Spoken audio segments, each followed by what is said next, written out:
नमस्कार। चलिए आज एक ऐसी कहानी सुनते हैं जो हमें दिखाती है कि कैसे अटूट विश्वास और पक्का इरादा बड़ी से बड़ी मुश्किलों को भी घुटने टेकने पर मजबूर कर सकता है। ये कहानी है वीर अंगद सिंह की। तो कहानी की शुरुआत होती है इसी एक गहरे सवाल से कि हमारा विश्वास, हमारी आस्था, क्या ये सिर्फ एक एहसास है या इसमें इतनी ताकत है कि ये हकीकत को भी बदल सके। ये कहानी हमें इसी सवाल के जवाब की तरफ ले जाती है। कहानी हमें ले चलती है रायगढ़ राज्य में, जहां सब कुछ शांत चल रहा था। लेकिन फिर अचानक एक बहुत ही ताकतवर सूबेदार अपनी विशाल सेना के साथ राज्य पर चढ़ाई कर देता है और पूरे राज्य में हड़कंप मच जाता है। और ऐसे मुश्किल समय में ही तो असली किरदार सामने आते हैं, है ना? तो एक तरफ थे राजा दीनदयाल सिंह, जो डर के मारे कांप रहे थे। उन्हें लग रहा था कि भाई अब तो सब खत्म। और दूसरी तरफ उनके भतीजे वीर अंगद सिंह, जिन्हें इस बड़ी मुसीबत में भी जीत की एक उम्मीद दिख रही थी। जब राजा ने लगभग हार मान ही ली थी, तब अंगद सिंह आगे आए और उन्होंने यही आत्मविश्वास से भरे शब्द कहे।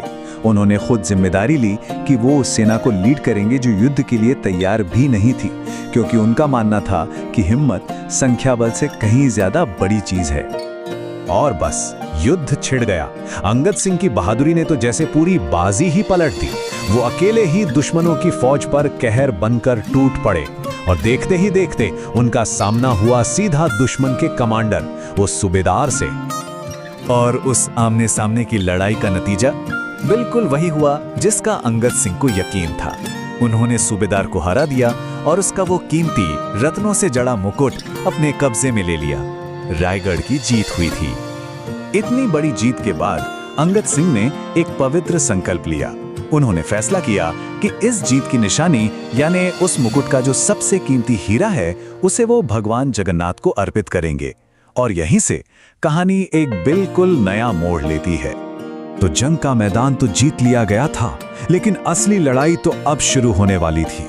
एक ऐसी लड़ाई जो किसी मैदान में नहीं बल्कि राजा के दरबार में लड़ी जानी थी, लालच और विश्वास के बीच। जैसे ही राजा दीनदयाल सिंह को उस अनमोल हीरे के बारे में पता चला, उनके मन में लालच घर कर गया। उन्होंने फौरन अंगद सिंह को बुलाया और हुक्म दिया कि वो हीरा शाही खजाने का है और उसे राजा को सौंप देना चाहिए। लेकिन अंगद सिंह तो अपने वचन के पक्के थे। उन्होंने साफ कह दिया कि ये हीरा अब उनका है ही नहीं, ये तो भगवान का है। मतलब साफ था, उनके लिए भगवान का वचन राजा के हुक्म से भी बड़ा था। अब राजा को यह बात बर्दाश्त नहीं हुई। जब उसने देखा कि अंगद सिंह किसी भी तरह हीरा देने को तैयार नहीं है, तो उसका लालच एक बहुत ही घिनौनी साजिश में बदल गया। ये अंगद सिंह के विश्वास की सबसे बड़ी और शायद आखिरी परीक्षा थी। राजा इतना नीचे गिर गया कि उसने अंगद सिंह को रास्ते से हटाने का प्लान बनाया। उसने अंगद सिंह के ही रसोइये को पकड़ा, उसे डराया, धमकाया, लालच दिया और उसके खाने में जहर मिलवा दिया। अंगद सिंह जैसे ही खाना खाने बैठे, ठीक उसी वक्त वो रसोइया शायद अपने किए पर पछता रहा था।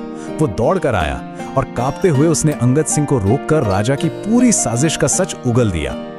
अब सोचिए, किसी को पता चले कि उसके खाने में जहर है तो वो क्या करेगा? लेकिन अंगद सिंह वो जरा भी नहीं घबराए। उन्होंने बड़ी शांति से कहा, मैं तो इस भोजन का भोग प्रभु को लगा चुका हूं। अब ये जहर नहीं रहा, ये अमृत बन चुका है। और सच में एक चमत्कार हुआ। उन्होंने वो जहर वाला खाना खा लिया और उन पर उसका जरा सा भी असर नहीं हुआ, जीरो असर।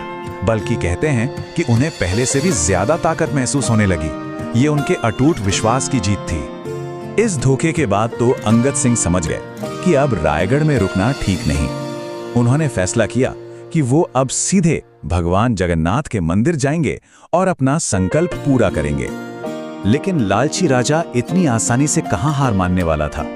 उसने अपने 100 सैनिक उनके पीछे भेज दिए।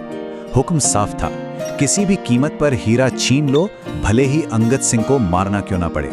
और सैनिकों ने उन्हें एक तालाब के किनारे घेर लिया। वो निहत्थे थे, अकेले थे। अब चारों तरफ से घिरे, बचने का कोई रास्ता नहीं था। उस पल में अंगद सिंह ने क्या किया? उन्होंने अपनी आंखें बंद की, प्रार्थना की और मन ही मन उस हीरे को भगवान को समर्पित करके उसे गहरे तालाब में फेंक दिया। सैनिकों के हाथ तो कुछ नहीं लगा, वो खाली हाथ लौट गए। अंगद सिंह अपनी यात्रा पर चलते रहे और कई दिन बाद आखिरकार भगवान जगन्नाथ के मंदिर पहुंचे, लेकिन वहां जो उनकी आंखों ने देखा उसकी कल्पना भी किसी ने नहीं की होगी। जैसे ही अंगद सिंह ने मंदिर में भगवान की मूर्ति के आगे सिर झुकाया, उनकी आंखें फटी की फटी रह गईं। वो हीरा जो उन्होंने मीलों दूर एक तालाब में फेंक दिया था, वो अब भगवान जगन्नाथ के गले में जो हार था उसमें चमक रहा था। उनकी सच्ची भक्ति मंजूर हो चुकी थी। तो अंगद सिंह की ये कहानी हमें एक बहुत बड़े सवाल के साथ छोड़ जाती है। क्या अटूट विश्वास में सच में इतनी ताकत होती है कि वो हकीकत को भी बदल दे? ये सिर्फ एक कहानी है या इस बात का इशारा है कि जब हमारी आस्था, हमारा विश्वास अपने शिखर पर होता है, तो जो नामुमकिन लगता है वो भी मुमकिन हो जाता है।